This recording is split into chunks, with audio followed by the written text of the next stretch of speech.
These are the top takeaways and historical connections associated with the Schumer-Rounds UFO Amendment.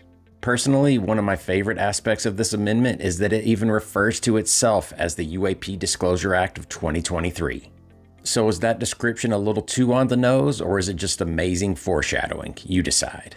The amendment starts off by stating that there are UAP records that should be declassified but haven't been yet, because the government is playing fast and loose with exemptions under the Atomic Energy Act, as well as their conveniently broad interpretation of transclassified foreign nuclear information, which has allowed the government to effectively render the FOIA process toothless and almost useless, at least when it comes to getting the smoking gun of UFO documents publicly released. The amendment also admits that our elected officials do not have proper oversight over UAP records. One of the more shocking aspects of this amendment is that it uses the term non-human intelligence 22 times. And the amendment defines that non-human intelligence as any sentient, intelligent, non-human life form, regardless of nature or ultimate origin, that may be presumed responsible for UAPs or of which the federal government has become aware.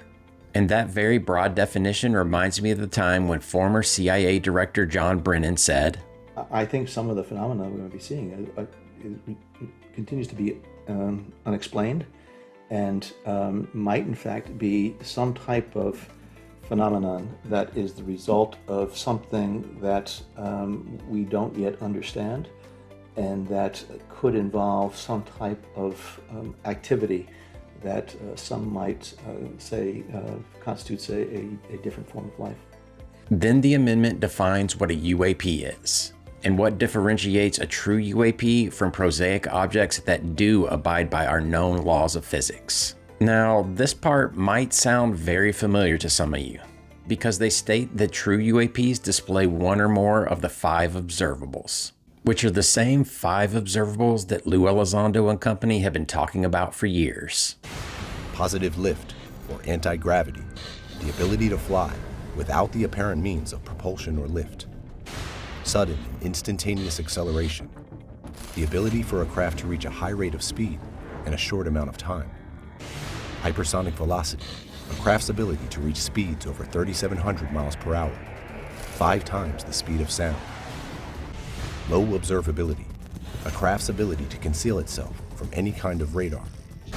Transmedium travel, a craft's ability to seamlessly move through space, air, and water. But they also add a 6th observable into the amendment, one that everyone in the know was very reluctant to discuss publicly because of its sensitive nature, but that was eventually brought into the light during a Tom DeLonge interview in 2020. And of course, the 6th observable is known as biological effects. Next, the amendment establishes a repository for all government records related to UFOs, which is to be set up within 60 days of this amendment being signed into law. And this repository is to be called the UAP Records Collection.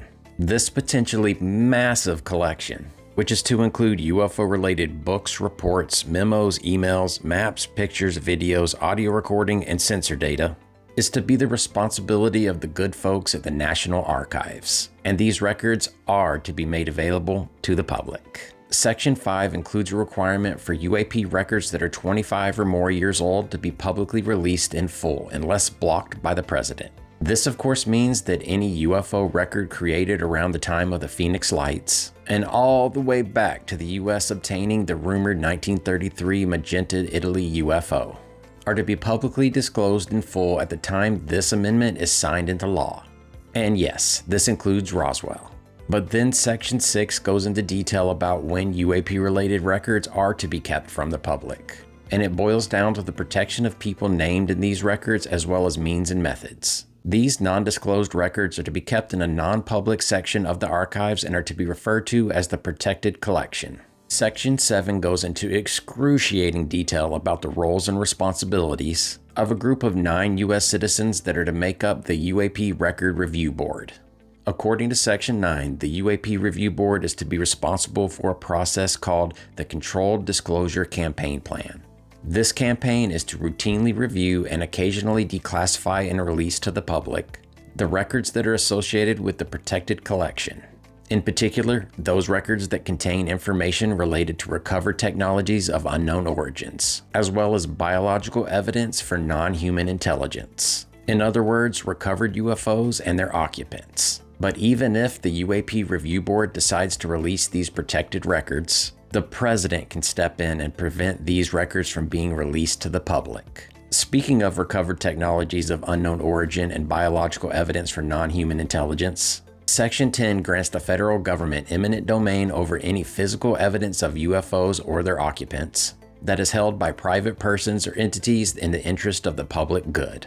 So any craft that are rumored to be in the hands of private contractors, like, I don't know, Lockheed Martin, as well as any UFO-related material held by private individuals such as arts parts, is to be turned over to the National Archives. So if this amendment is signed into the law of the land at the end of this year, 2024 could turn into the year of UFO transparency. And I want to thank Senators Schumer, Rounds, Gillibrand, and Rubio for proposing this amendment, because it appears that they're brave enough to heed the warning of President Eisenhower when he said, "In the councils of government, we must guard against the acquisition of unwarranted influence, whether sought or unsought, by the military-industrial complex. The potential for the disastrous rise of misplaced power exists and will persist. We must never let the weight of this combination endanger our liberties or democratic processes. We should take nothing for granted. Only an alert and knowledgeable citizenry can compel the proper meshing of the huge industrial and military machinery of defense with our peaceful methods and goals, so that security and liberty may prosper together."